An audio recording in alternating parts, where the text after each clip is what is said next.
Hi, everybody. Welcome back. We're the Bunny Hug Farmers. My name's Tyler Janin. I'm here with my co-host, Dallas Leduc. How you doing today, Dallas? Oh, I'm just like everybody else here on the prairies. I'm a little cold, but not bad. Got some snow coming down, and it looks pretty nice and white out there. And no, I'm happy to be here, and I'm happy to be in a nice warm house tonight.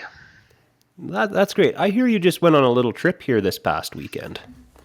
Well, that's yeah. Being on a farm tends to be stressful. We'll discuss more of that later on, but sometimes you just have to make the choice to, I pulled my daughter out of school on Monday, or last, we went to Calgary for the whole weekend. She skipped school on Monday. We had a little family holiday, went to a hockey game, went to the Cross Iron Mills Mall out there, did some shopping, wandered around just the massive Bass Pro Shop out there. That thing's massive. It makes the one in Regina, the one in Regina is a fifth the size of the one out there, and then that's just massive. Everything you'd ever imagine is in that store, right from boats to quads to muzzleloaders. They got it all. Isn't that something? I've actually seen that one in Calgary, and it is quite amazing. But you said you went to a hockey game. Who was playing and who won? Oh, it was a good game, good game, good game. My wife and my daughter are both huge Calgary Flame fans, and I've been a Detroit fan since the Stevie Eiserman days and the Fedorov days back in the 90s, so I've always been a Detroit fan. So we went and watched two teams that have an outside chance of making the playoffs have a great game. And actually, the old barn, the old Calgary Saddle Dome, is a good old facility besides only having one bathroom in the whole place. Like, our seats were first row, second level. They were awesome. The Detroit won, so the game was even better. The food was good. The beer was cold. They get you the happy hour prices. A beer was less than $6 for a beer at happy hour prices. How can you go wrong with that? How can you go wrong with that? You go to most local bars, and it's more than that just on a regular night. Well, that's what a friend of mine goes fairly often. He says, go early, catch the happy hour prices. So here's a shout out to Calgary Saddle Dome. If you're going to go to a game, go right when they open the doors, an hour and a half before the game, catch the happy hour prices, get a beer, enjoy, get two or three, because they're going to get expensive in a hurry. I never did buy a drink, not on happy hour prices. I just enjoyed my time. Again, because I drove, so I had two drinks, because that's all I feel I can, you know, safely handle. I'm operating machinery or a vehicle in town with my family. Two beer, even at my size, is my limit if I'm going to drive. Right. Right. Is that not the last year, the Saddle Dome? I heard they're building a new one, or do they have a few years of it left yet? Oh, I think they probably got a couple years on. Like, they haven't started broken ground on the new one yet, and I don't know exactly what's going on there. They're going to bulldoze some buildings in the Stampede Park there, build the new Saddle Dome, bulldoze the old Saddle Dome Follyford Park, and then kind of rearrange the whole thing down there. I'm sure somebody's going to yell at us saying, "You idiots! You don't know what you're talking about." You know what? You're right. But yeah, the old building, it's good, but it served its time. It's 40. I think it was built in 80. So it's 45 years old already. It's just not quite big enough, and it definitely doesn't have the washrooms. I mean, I missed half the second period when I went to the washroom because that's how big the lineup is. Yeah, aren't they? They're saying the same thing with the Brant Center in Regina. They're wanting to rebuild that one too because it's kind of met the end of its life and it's not big enough for a lot of the events that they want to bring in. Yeah, that and the same time they've had bathroom and plumbing issues there too. But this summer I went out with Cortiva and Southwest Terminal. Took me out to Toronto to the Rogers Centre for a couple of Blue Jays games. But you know what? They rebuilt that old ballpark, the old Sky Dome or whatever they call it now, and they redid everything there except for basically the roof. And that is a marvelous facility. You would never know it's as old as it is because it's so well redone on the inside. It was so. Maybe you don't always need to demolish it and build a new one. You just need to figure out somehow to add more bathrooms. They must have had a farmer on the board or something just saying, we don't need something new. We can You know, fix it and we we, can make it better.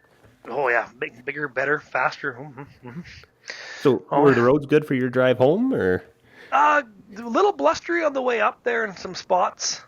It's just like everything else. You can tell when you're going down the number one. You can almost tell what stubble you're next to by how much snow is blowing on the road. So going up there, a couple spots were bad. A coming home, had a little fun on the way home. I'm sure glad my wife woke up when she did, or else I'd probably be in, the hoos cow. But I almost got myself in trouble. My teenage years were just starting to creep out, and then my wife woke up and I bailed out. Do you care to share the story, or are you keeping this one to yourself? Well, I guess I can share it. There's yeah, oh yeah. So we're in between Brooks and Medicine Hat there. Nice open chunk, and 10 over the speed limit is where I drive. So it's 110. I'm at 120, just cruising on the highway. My wife's having a nap because it's been a long weekend. My daughter's in the back, just playing on her iPad. And all of a sudden, I look in the rearview mirror, and for quite a few miles, two old, early 2000s Chevys, just side by side behind me. I don't know if these guys are holding hands in these trucks or what the hell. They were side by side for about like 5 miles. They must have thought they were wild hogs or something. Yeah, that looked like it. So all of a sudden, they pull out and pass me. That's fine. Get on with your life, guys. Then they go out and pass me, and they not bad-looking trucks, but they're getting to be 20-some-year-old pickup trucks. I know my way around a Chevy dealership. They're 20-year-old pickup trucks. They're getting old and slow. They go past me, and the last guy has just the most obnoxious, garbage-sounding muffler. And the one guy's in front of me, and the other guy's right beside me, and just the most terrible blah, droning sound in my ear. And then these two yahoos decide, oh man, let's just slow down and screw with this, Saskatchewan plated guy. And so they started slowing down. I have to kick off the cruise and slow down and slow down. And I'm like 110. I'm like, this is just stupid. And then all of a sudden, these new trucks, my wife's got a pretty new Chevy half-ton with the 6.2.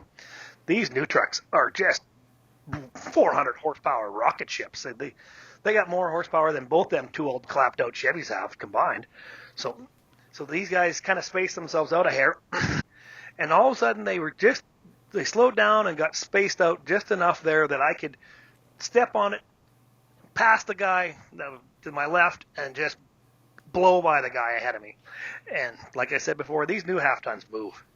And so I just laid right into it, like 100%. Let's go, baby, let's go. It's 11 o'clock in the morning. There should be nobody out, no sheriff or no county mountie on the highway. So I laid into it, and I just dismantled these two old pickup trucks. And me and old stupidity, I ran it right up to the governor, which is basically $1.80 in these new half-tons. Right up to the governor.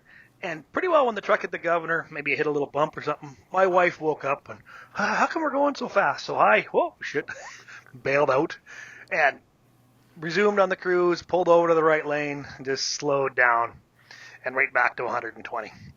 Well, now these two guys behind me, they must be a little perturbed that this new half-ton just blew them away. So they come up on me, and they come up on me probably, in the old half-tons, probably at their governor, about 150. And the two of them just went right past me. Boom, boom. And then they pulled out again side by side and went back to holding hands, but they stayed pulling ahead. I think they already learned their lesson that the 6.2 and the new trucks is just going to dismantle them.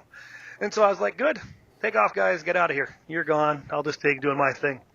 And within about a minute of that, all of a sudden, I got passed by this white sheriff car on the number one. He went by me at, I'm going to say close to 200 and chased these two guys down and pulled the one over, and the other one just went right to 110 within a couple of miles. He pulled the one over. I'm sure he's getting a healthy ticket.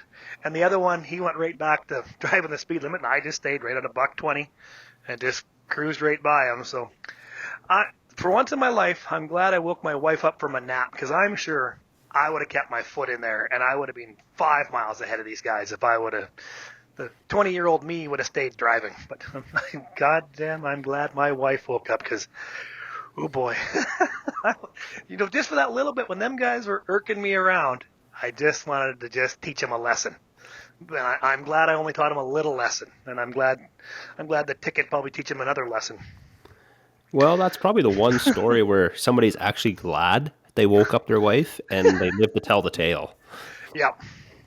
Oh, yeah. She's like, why are we going so fast? I was like, because these two clowns. So I had to tell her the story. And then when that cop went by me, oh, boy, When the lights come on, he was just behind me. When his lights come on, I'm like, oh no, I'm in trouble. And then he just painted me on the highway. I'm like, ooh, I'm not in trouble. Yeah, that sinking feeling you get in your gut when you see the lights come on behind you, and then the relief you feel when they go shooting past you. Oh yeah, I was like, go get them, boys. Woo, go get them.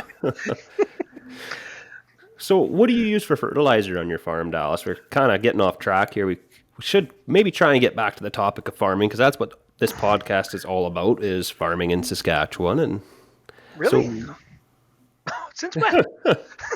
We had Nick on last time. That had almost nothing to do with farming. Actually, no, it was a great episode.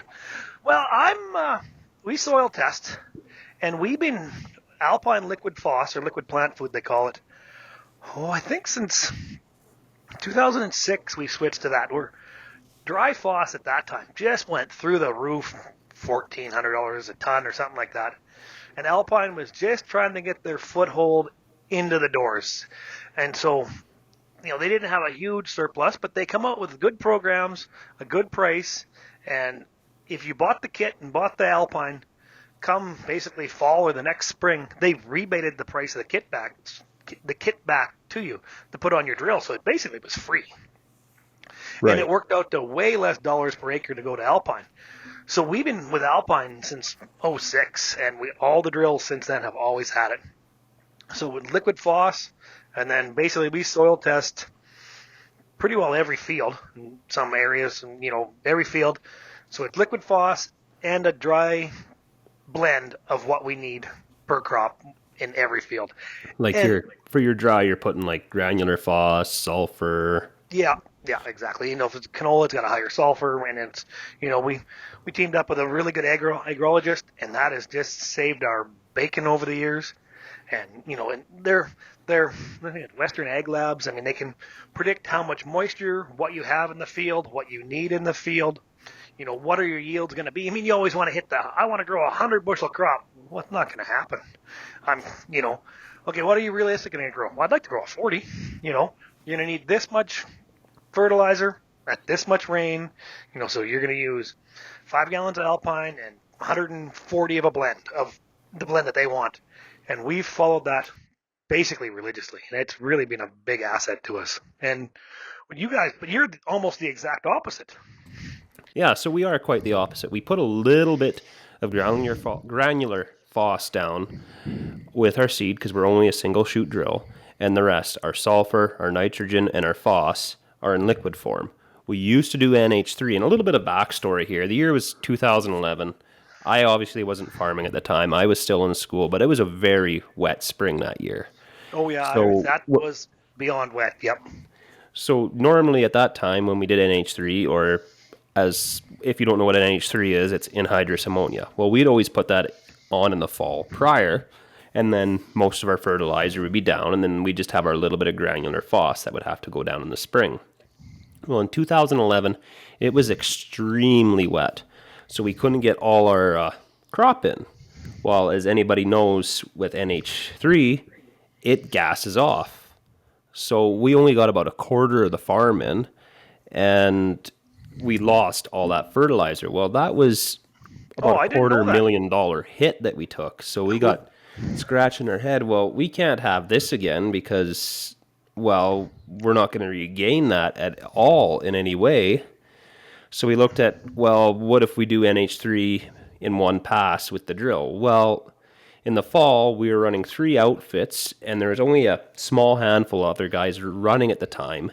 And it was Viterra that we were dealing with at the time. They had an anhydrous plant, and they couldn't keep it to us at that time when there's only us and a few other small guys going. So we thought, well, when everybody else is going, they're not going to keep this to us, and we got to depend on somebody else showing up.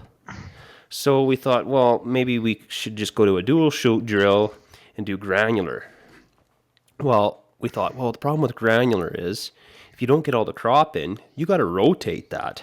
And if it goes hard in a bin, you got to either get in there, chisel it out, or dynamite it out. So then we looked at liquid. And we got crunching some numbers. As I'm saying it was Dad and Leonard doing it. Obviously, I wasn't doing it. Leonard's your uncle? Leonard's my uncle, yes. Okay, yeah. So He's the one that doesn't like a phone. that's right. Leonard, there's a phone call. Yeah. So we got crunching some numbers and we looked at liquid phos. Well, the cost for getting, or liquid fertilizer, sorry, the cost for getting set up in it is atrocious. It could scare just about anybody away. But then we got asking our agronomists and whatnot, well, can we buy this in the off season? Like in NH3, you got to have a certified tank if you want to buy it, like a storage tank that you got to keep certified. Well, that's not going to work. But with liquid fertilizer, you just got to have some kind of tank to put it in. So we priced out tanks, and at that time, a 200-ton tank was only $50,000. So we put two of them up, and we're able to buy liquid fertilizer in the off season. Well, at that time in 2011, buying it in the off season when it was cheaper would pay for the tank, and then I have all my fertilizer sitting on site, and we're the only idiots responsible for getting it to the drill. We're not relying on somebody else. I just got to rely on myself. Yes, it did end up requiring that we need to have more equipment. Like we had to buy a liquid caddies for both drills, had to buy a tanker to go behind the semi. And liquid, yes, it is messy and whatnot, but in a way, I believe it's the safest fertilizer we can use because that NH3, it scares me. Like here just 2 years ago, like Nick's dad, he got gassed because he had a little, and I was talking to Nick about it, and Nick was like, it's not good. Like this is scary shit, man. Well, and the liquid. I mean, I got a few buddies around here that use liquid, and it seems to work for them. And you're right there. I never thought about how good it stores. I mean, besides our liquid phos, it stores very well. But the only problem is when we got into Alpine, they were pushing these Store King metal bins with a liquid kit on the bottom. They're a hopper bottom with a liquid kit, and I know of at least two of these Store King bins. I think they're made by Meridian, but they're just like a coated metal fertilizer bin. Mm-hmm. Two of them almost in the exact same spot. I'm thinking where they had the ground cable or welded onto them. Both developed holes. And we had 54,000 liters of liquid phos go flowing into the trees, which are, grass is finally starting to grow there again now. But we actually hauled out the dirt, dug it out, ripped out everything, trying to haul that fertilizer out. We hired guys with the manure spreading trucks that come out here and haul the dirt out where all that liquid phos had been spilt and spread it in the fields, and then went to an old fence line, scooped up the fence line, hauled it back in, and dumped it on top of all that liquid phos, just trying to use it up. That was a tough hit. So that whoever thought that idea of storing in a non-stainless steel bin for us didn't work. And I know of another farm had the exact same thing happen. So we have one, I think it's a 40,000 gallon liquid bin. I don't know how many tons that would be. That must be 100 and some ton for sure. And it's been stainless steel, and it's just wonderful. And Dad put that bin basically where you can see it from the house. So whenever springs a leak, you can see it. Where years ago, the Store King was way at the other end of the farm. And hired man, we come to go move an auger, or we're going to haul grain. He come to get the conveyor, and he calls me. And this is, 10 years ago, at least, because he's been gone for 10 years. He says, that liquid bin's got a leak. I got my finger plugging the hole. I'm like, well, okay. So I scamper out there, and he's halfway up the ladder, leaned over the one side, got his finger in the hole.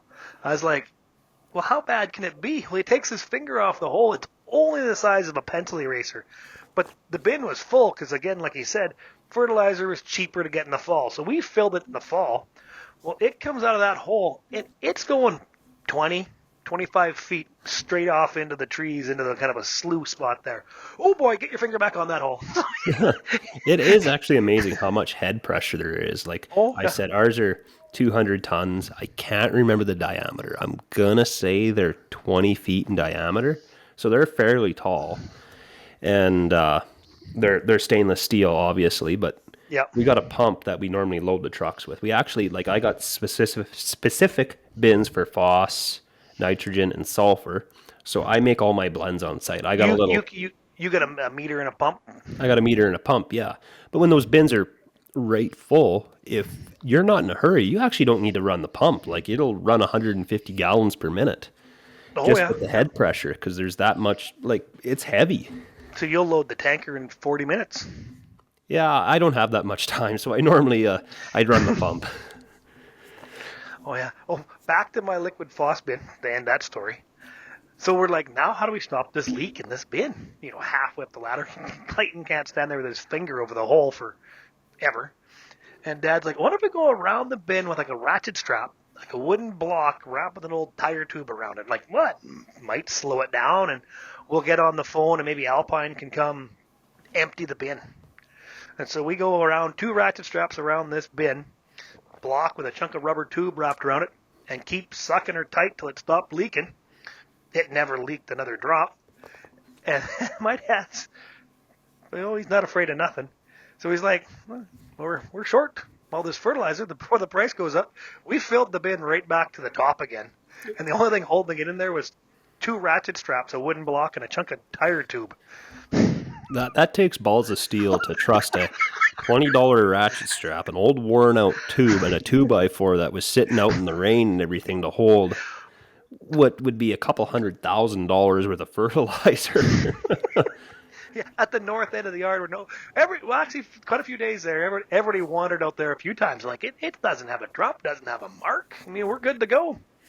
And then they come out, they fixed the bin. We took the liquid kit off the bottom, and we put on the granular kit. It's just a fertilizer bin now, but it's just dry fertilizer now. But I would never trust that. I mean, they said they only thing they did to honor that is they gave us a really good deal on the stainless one that we got. It was basically almost half price. Well, like as they should. Yeah, I mean, we lost. Well, it was over $1 a liter, and we lost 54,000 liters. So, I mean, that was probably a $60,000 hit. So, them to give us a $20,000 discount on the bin and sell it to us for cost is nothing off them. They didn't lose any money. We're still out.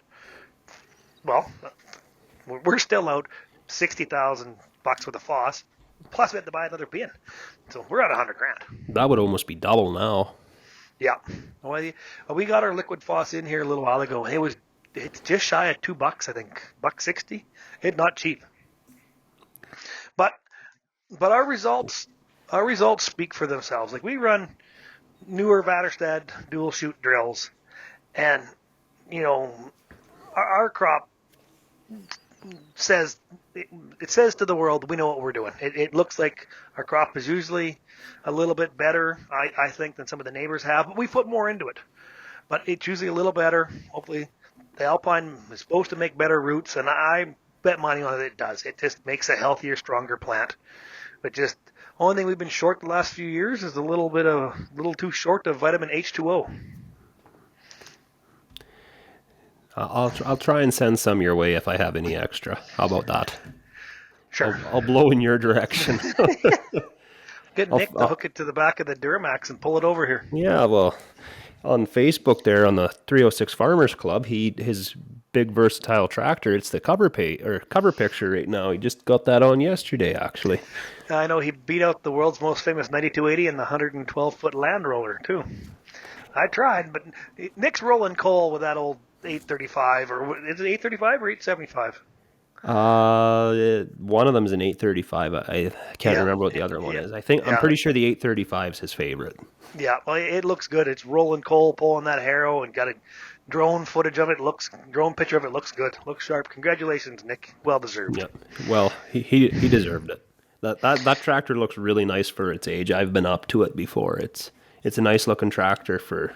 Well, geez, that'd almost be a 50-year-old tractor, would it not? Well, it'd probably be. I think they started probably 70. Yeah. Probably late 70s, early 80s. We had an 835, but it was an 83. Ours was the 1983 Series 3 with a PTO. Kind of missed that tractor. Really have no use for it, but still kind of miss that tractor. Yeah, we all have those pieces of farm equipment we miss. That's why I plan on being buried in the 9280. But I'm taking that one with me. You're going to have to dig a big hole. It's a triple tractor. I was just going to say, we're going to need one big trackhoe to build one big hole. Yeah, drive her in there. So what do you run for drills, since we're talking about farming on this podcast? So a lot of people aren't going to understand what this is or ask, why are you still running one of them? So we actually run, we do run a Borrego. I know it's strange why we run a Borgo, but we like the belief of, well, this isn't strong enough. We'll just hire more welders. Yep. We've never had a problem with anything cracking or whatnot, but it's just always what we ran. You might think we're a little crazy because the Vaterstadt factory is literally 40 minutes away from my house. So maybe one day we'll look at them, but for what we run for Borgo drills, I'll just talk about the toolbar part for right now, but we run 5810s. If you don't know what a 5810 is, it's just an updated version of the 5710. Which And is a tried and true 5710 is a tried and true design. It's like the Flexicoil 5000 of Borgo's, isn't it? it's very much the same, I'd have to believe. Like, Yeah. there's a lot of 5710s still running around. Like, they were the drill to have at one time. And they're not the best drill for doing oil seeds, but for cereals like barley and wheat, they grow one damn good wheat and barley crop. They're pretty hard to beat. Really, the only wear part you have on them is your seed boots. Like, there's not much for bushings or anything to go wear on them like there is with a parallel link drill. So No. the only thing they really changed on them, and I can't figure out for the life of me why they did it, is on the 5710, your rock shaft. And what your rock shaft is, it's a tube that goes along the main frame of the cultivator part of it, and it's what your wheels ride on for having it go up and down, in and out of the ground. Well, on the 5710s, it's solid steel. It's solid all the way through. On the 5810s, I don't know. Some engineer thought they knew something, and they were going to change the world. No. They Yeah. went to a tube. So it made a Half weak the point. strength. Yep. Half the strength, yeah. So these drills, they were it was their second year with them. And why aren't these things seeding even? Like, we got a big cement pad in front of the shop. We'd bring them home, unhook them from the air cart, put them on the cement pad, level them, go seed. Half a day later, why isn't this staying level? Nothing's moved. We had guys out from Borgo, guys out from the dealer, couldn't figure it out. And one day, we got going around with a measuring tape off the cement pad. Well, this rock shaft, it's twisted like it's corkscrewed. Oh, it's twizzling. I call that twizzling. Yeah, yeah, yeah. It's just So what we did is we had to remove them. We took one to a metal shop just north of town here, Goodman Steel in Rocanville, and they straightened the one. And what we had them do is they wrapped steel around it. So they made the sidewall of the tube thicker. okay. And then Borgo gave us one brand new rock shaft. So before it even went back on the second drill, it also went to Goodman's and was straightened out. And then we've never had a problem with them since, but we just couldn't figure out for the life of us why weren't these drills seating straight or seating level? And that turned out to be the problem. Never had that problem with our 5710s, but when we went to the 5810s, we did. Well, it's just dollars and cents, and a solid shaft might cost, let's say $5 a foot, but that tube might only be $1.50 a foot. They're going to save $3.50 a foot, no matter how terrible of a job it'll do in the future. Believe me, on the CAD drawings on the computer, it was going to work flawless, and you'd never see a difference. Exactly. And unfortunately, it's probably some of the cruelty that we're living in this world is we're going to lose quality in our equipment just so the manufacturers can save $3 or $4 a machine. Oh yeah, here, build a tractor, load it full of plastic fenders, and then sell you the weight kit to weight it down. You know, my old 9280, solid, they're not solid, but they're steel fenders. They're not going anyplace. They're not going to crack and rot off.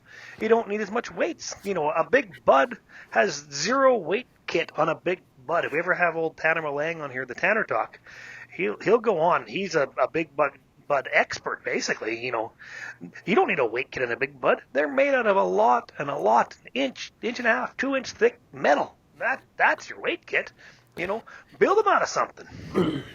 And that's one thing I can't understand what these tractor manufacturers are doing. Like, they're building these tractors lighter, and then we got to hang all these suitcase weights off them, like they do with the big buds. Why don't you build the weight into it? And I've even seen on some air drills where they got suitcase weights hanging out on the end of the wings. Oh, I've seen Like, that too. why not just have thicker tubing and build the weight into the whole machine so it goes in the ground instead of hanging weights off the end and then wondering why it's busting out at the hinges? Yep. Because you can always tell, like that's, I don't have much education, but welder is part of my education and my experience. When you're looking at, say, like a 4x4 tubing, the, if it's got a real sharp bend, that's light wall tubing. But if it's got a large, gradual bend, just a gentle slope, the more gentle the curve is in the metal, the more solid it is. So if you have like a 4x4 that's like almost half-inch wall, that bend will take like an inch. And if it's quarter inch wall, or if it's like 125 wall, it's a square 90. So put some metal in them, weld them up, reinforce them better, but they don't want them to last forever. And who's going to want to buy a drill that's going to last forever? We want the newest, best technology, and the old one's breaking apart. Let's go shopping. And then you can haul the old one to IPSCO, they can melt it down and make a new drill out of it. Yeah, and I hate the idea of planned obsolescence. Like, I like the idea of, yes, I do like new things and whatnot. I like the finer things, but I also like it when that piece of equipment, when I go to trade it off, it's in great shape for the next guy. And the smaller guy like Nick, he can afford to buy it and it's not clapped right out. Yeah. Once a drill, and that's pretty important. Once a drill is so clapped out, that you can't put it back together reasonably, then they're useless. Then they are junk. And the big thing is with our drills, the tank, the toolbar is very similar to the toolbars and the shank system of our very first Seahawk in '03. But the shanks is a good design. But the toolbars, they've made wider and almost made lighter. We have to do a lot of welding on ours. But then the tanks is where I think the technology has really gotten better, with the individual sections of metering, individual meter rollers for each section. The shanks that lift out of the ground, when that section overlaps, it turns the meter off and it raises the shanks out of the ground automatically. Like, that's the technology that we're going to want to keep moving towards. And then again, they know these tanks are going to rot out. Half of them are metal. Over half the tank is pure, just regular iron. They're going to rot right out and they're going to fall apart. And there's only so many rebuild kits you're going to do to some of these drills before it's just like, yep, it's junk. But that's why our drills, for the most part, with the exception of the small one, because we had some issues with it, are stored indoors just because they're so expensive. Right now, they're still the best you can get, in my opinion, so we keep them inside. Just try to extend that life as long as we can, because every time you price one out, they've gone up 50 grand more than last year, and it's just, and then, if I keep them in good shape, I get a long time out of them. And then when I come to get rid of them, they look good and running good and are nice and straight, not all tweaked and banged up and smashed up. I hope I get good value out of my trade, which makes all the money I spent on keeping it in the shed worthwhile. It's amazing what just keeping anything in general in a shed, how much it makes a difference on it. Like on our drills, I believe we got them, I'm going to say 2013 or 14. Most of the hoses on it, like the seed hoses, are still the originals, believe it or not. Are yours kept indoors? Ours are kept indoors. There's Yeah. 99% of our equipment's stored indoors. Oh, it's huge. Tires. Even our stone pickers sit inside a lean-to. You're a better man than I am.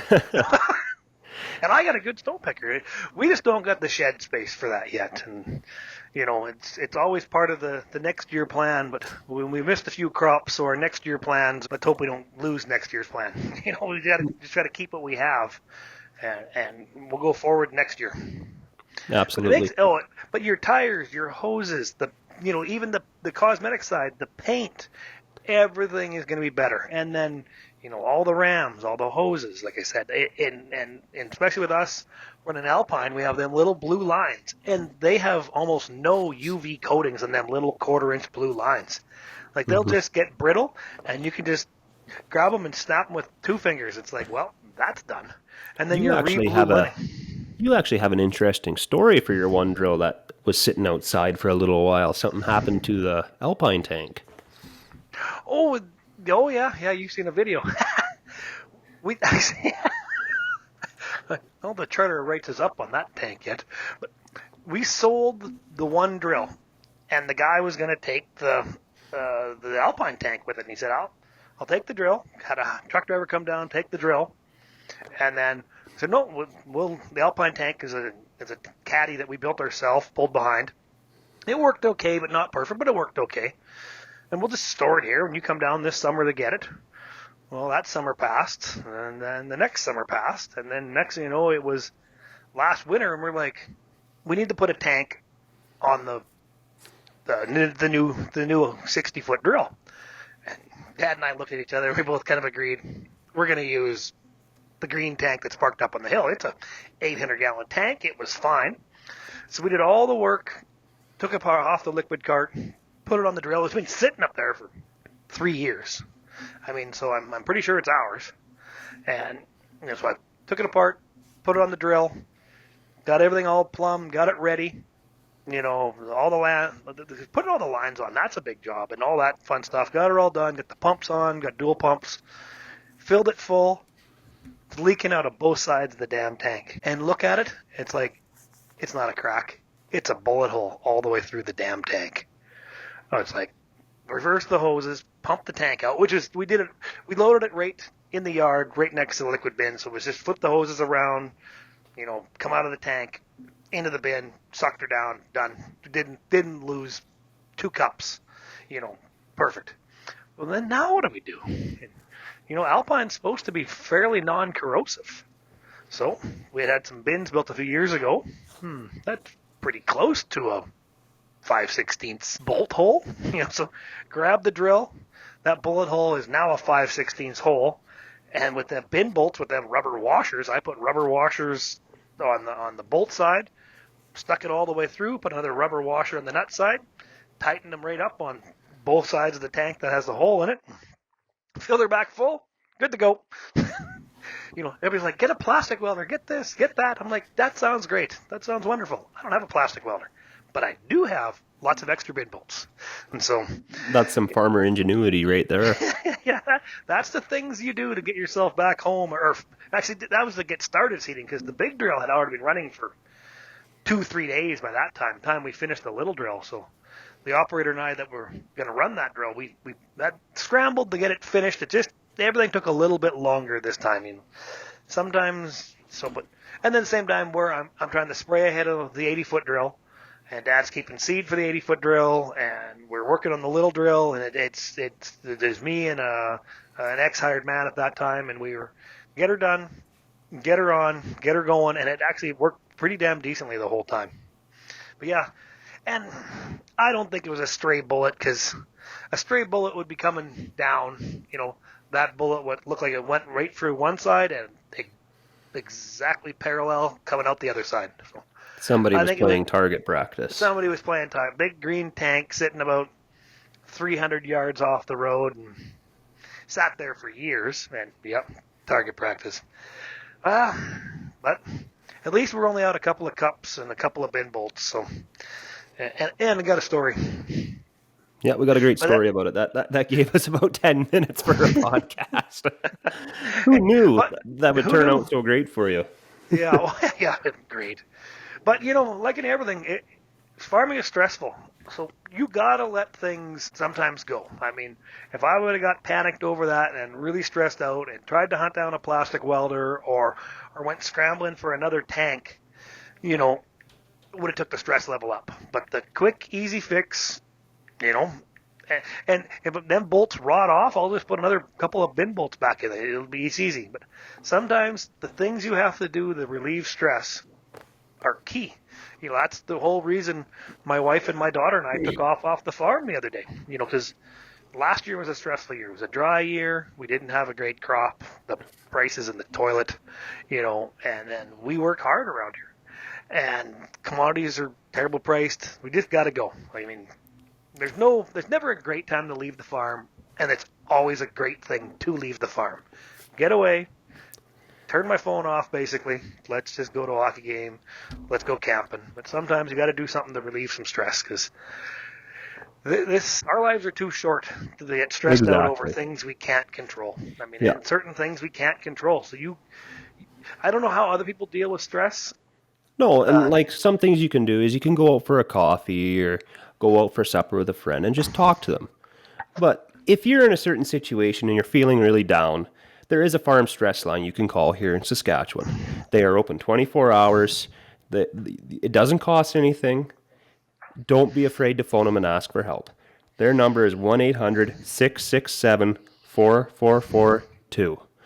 They don't judge, they don't have call or display. They're just there to help you. Don't be afraid to reach out. That's the Saskatchewan Farm Stress Line. exactly. And if things are bothering you, like, they're not going to judge. They've heard it before. You're not alone. If things are bothering you, just make that quick call.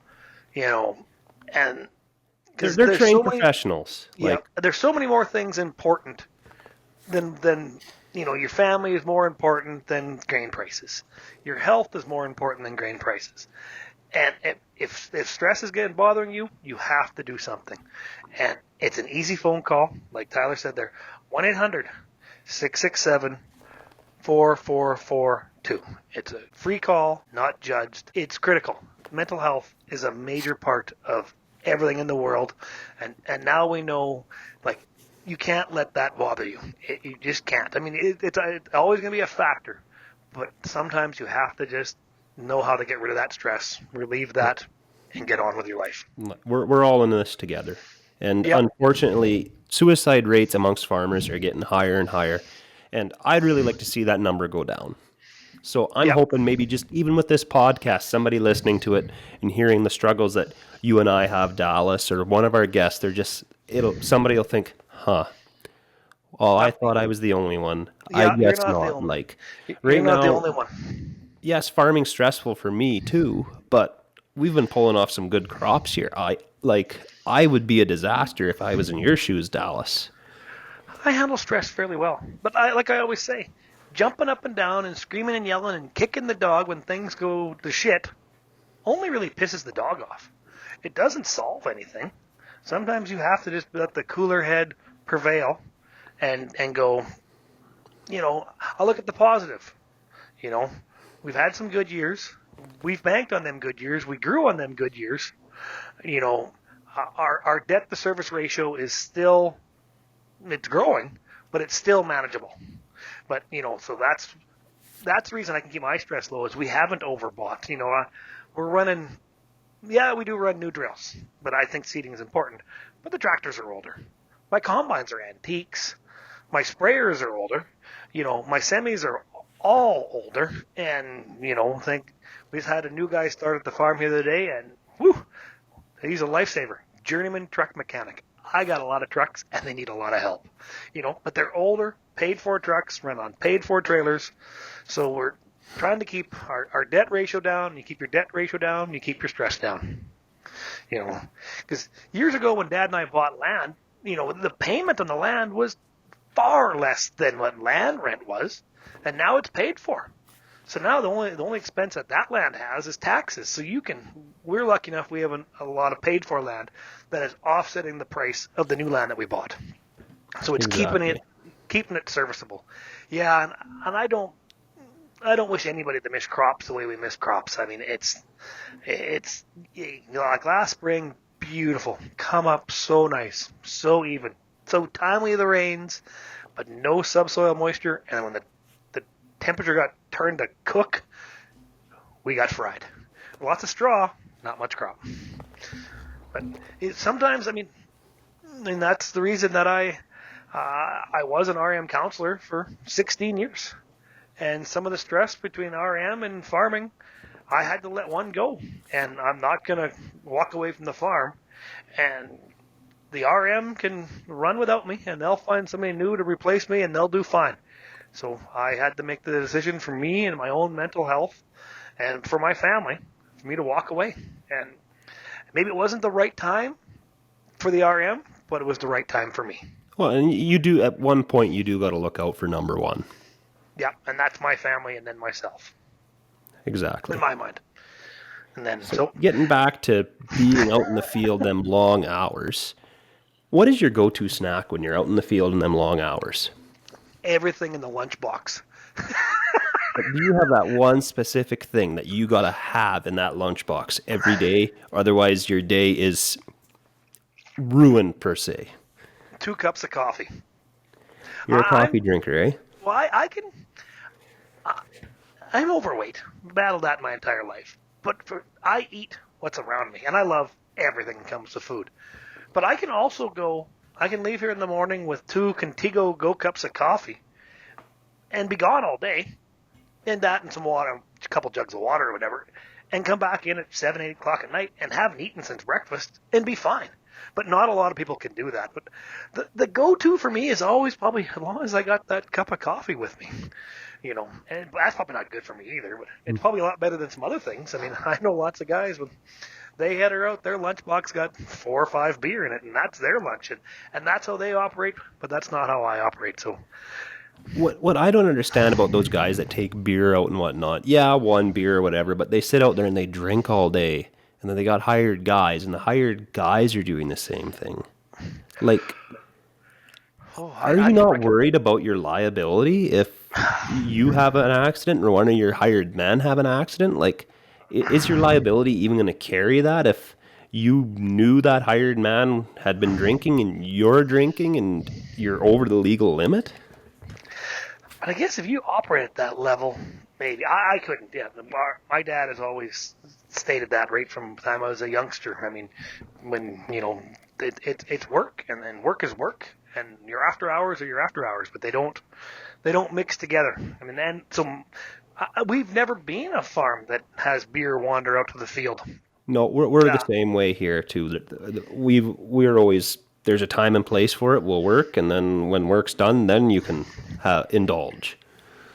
Here's a funny story. So when I was, I think it might be 18 or 19, basically almost done school, I was actually helping a rancher way down south, farmer rancher, nice guy, still a good friend of mine to this day.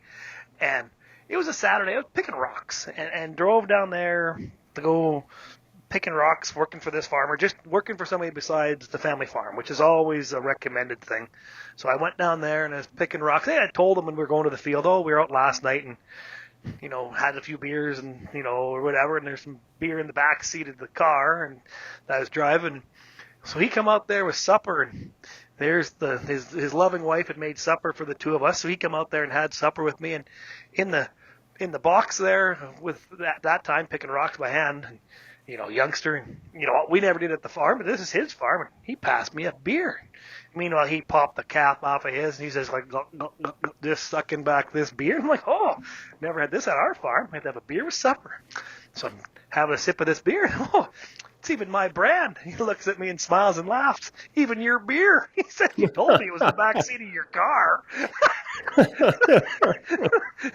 So that's one of my only drinking in the field experiences, and I thought I was getting a free beer from the boss, and he's drinking my beer.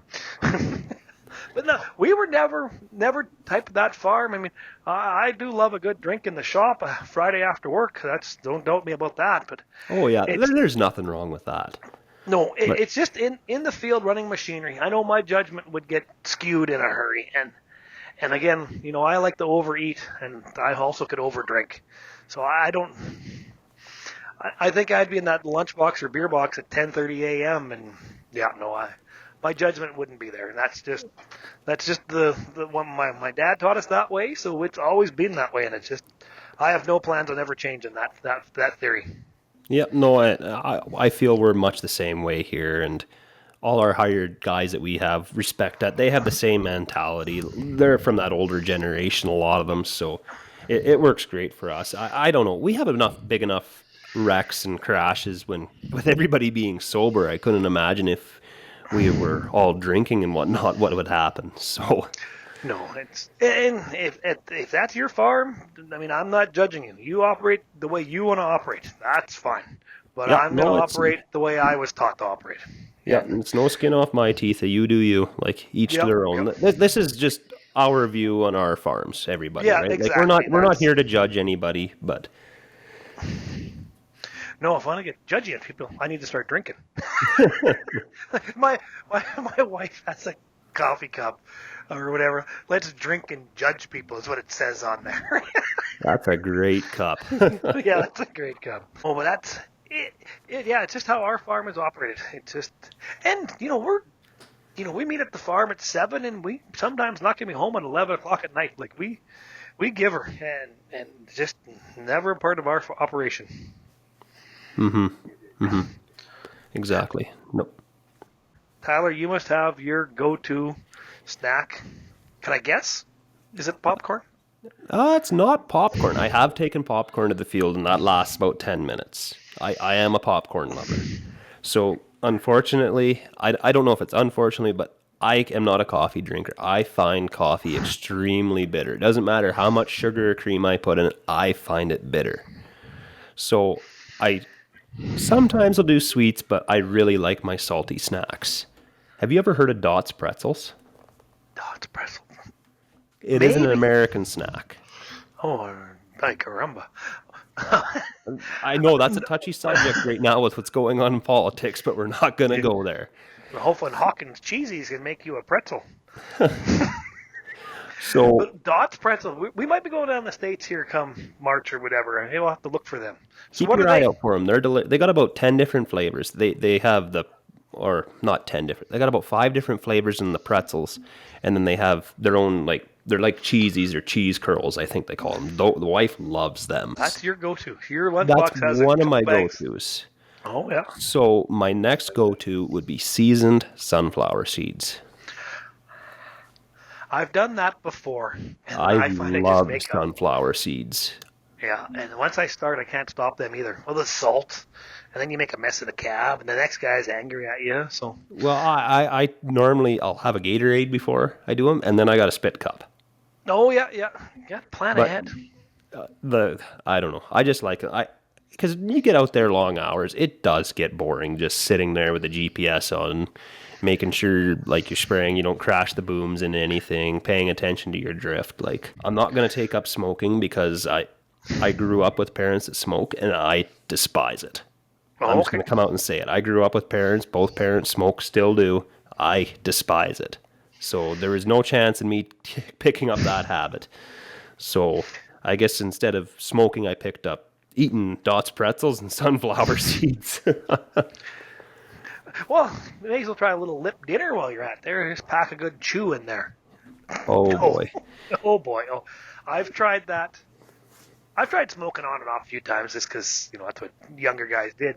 But twice in my life did I ever try chew. And I have no idea how those guys and gals that do that are tougher than I am because that is the most The putrid ones stuff that I got can it too. Oh, yeah.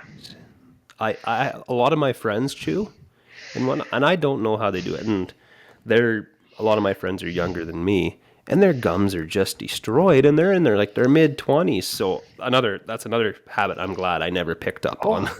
And the expense of between smoking, especially up here in Canada, we are heavily taxed, especially on the tobacco side, like ridiculously taxed, so I could never figure out, when you're going to pay $25 a can for a tin of Copenhagen, I mean, wowzers, that's a lot of money. And a lot of them, it only gets them through a day.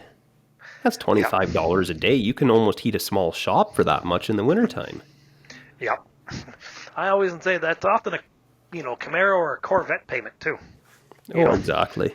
You can have a pretty sporty car for that. Yeah. Here's a story, a little off subject, but whatever. It's a podcast. You're supposed to be off subject. Years ago, I think I was maybe 17, and my dad and myself, and basically all the Leduc men in my family, we're just hunters. Grandpa was a hunter. We're hunters. And Dad was drawn for cow elk. And that was a big deal, 30 years ago to be drawn for cow elk. And over in Cypress Hills, and teamed up with a group of guys hunting in the Cypress Hills.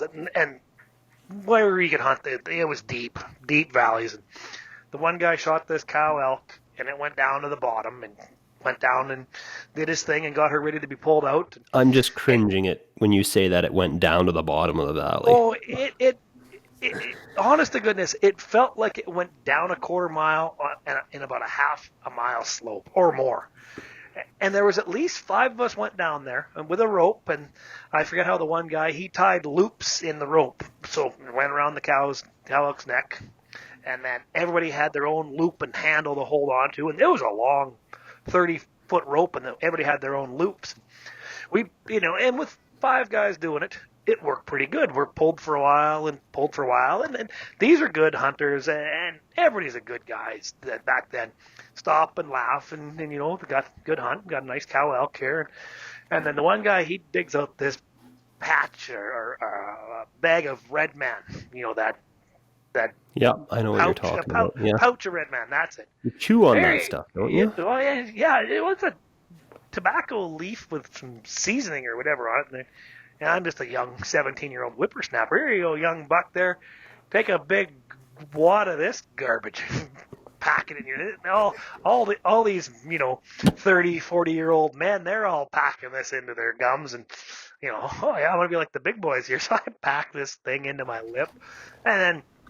Right, got a little strong flavor thinking to myself, but let's go back to pulling. So we go back to pulling and pull another 100 yards up this frickin' hill, through the valley, through the trees, through the bush. It was just work. And all of a sudden we stop again, and one of the guys says, "Boy, you can spit that out because you're green." I was like, I can take it out. I couldn't get that shit out of my mouth fast enough. It's like, oh my good God. And I've never tried Red Man again, nor will I ever try Red Man again. It was just so beyond terrible. I'm almost ill thinking about that story. It was so bad. I'm just thinking of the burn that would be in your mouth the first time trying that, because obviously I've tried chewing tobacco and all that too, as young, immature kids do. But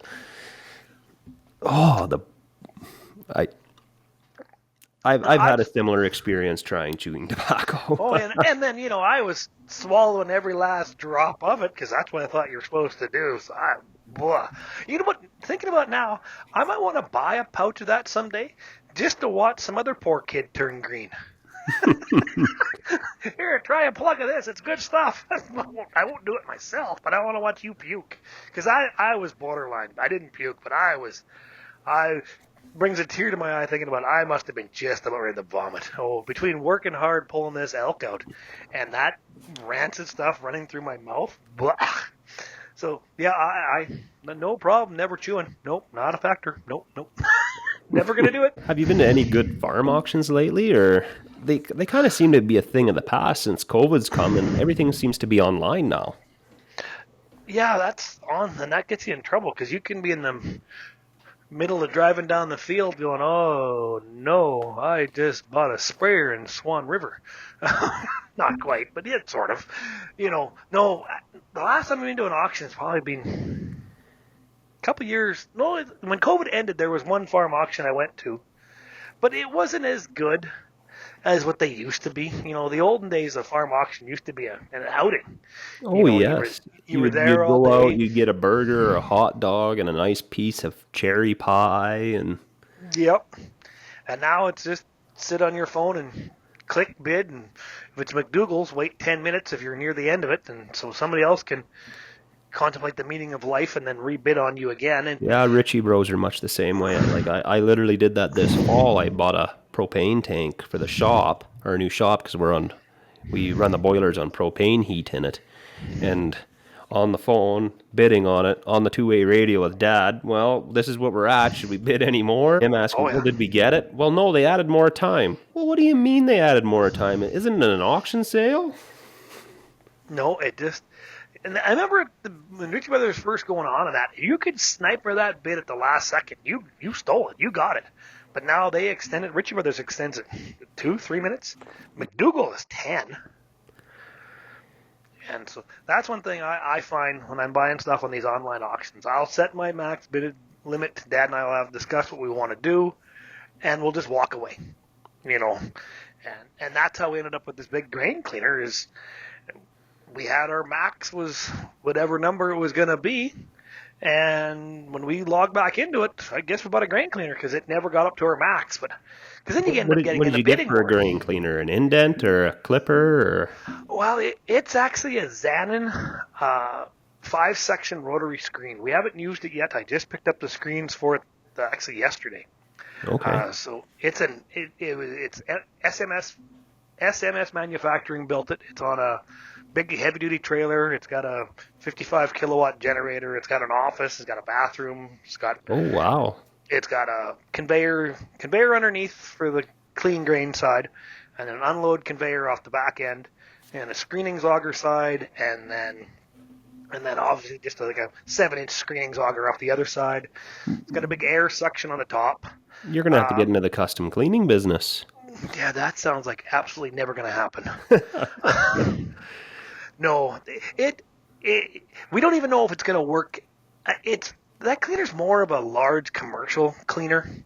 So I'm sure to get the job we want done on seed cleaning side, it's probably going to be slower than your average cleaner is going to be. But we have all that intercrop stuff, and I got 20,000 bushels of intercrop stuff, and we've tried out other cleaners, shaker deck stuff, and that doesn't work with the flat lentils and the yellow mustard. If anybody's watched my videos, we do, for last year we did intercrop, large green lentils, and yellow mustard.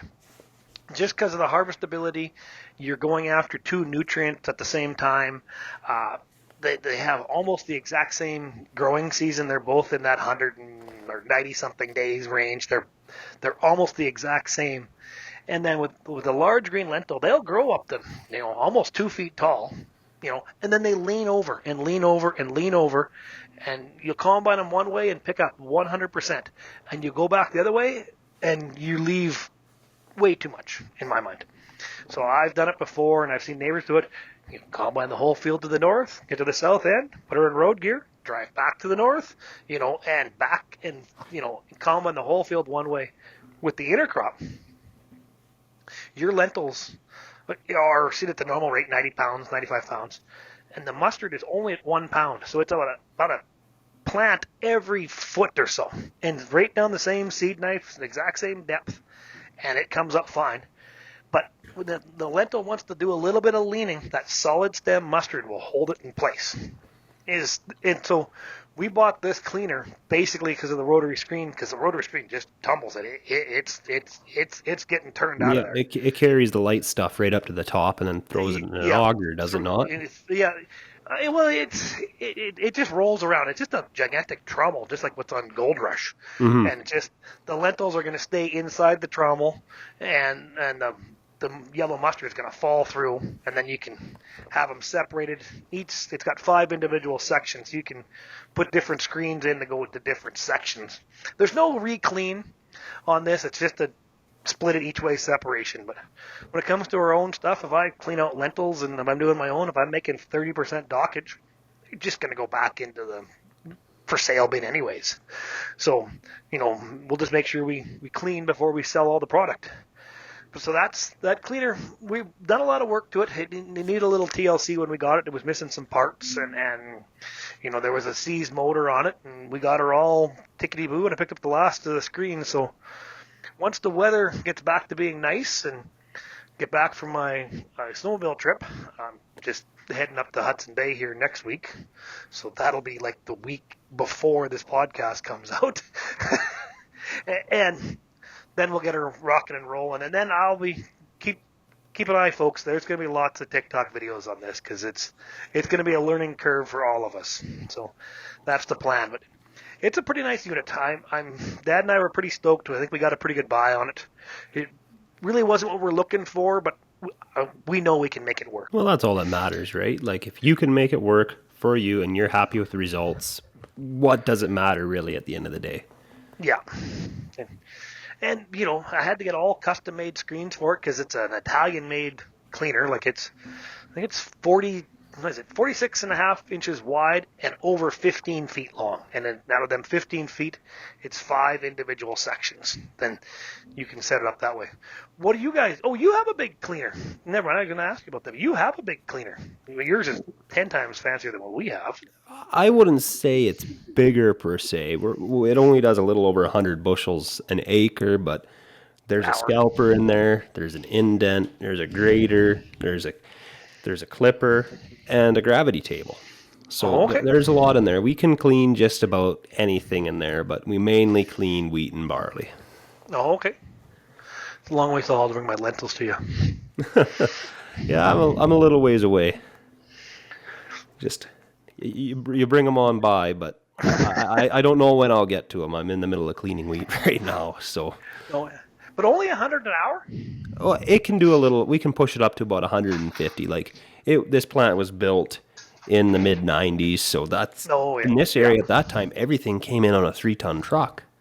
Yep. So if somebody rolled in with a tandem truck, you thought they had the world by the tail. So now we get a Super B in, and you you can only take 3 Super B loads a day. That's all we got room for storage on the dirty side, and then there's the same amount of storage on the clean side. So it was set up well for the time.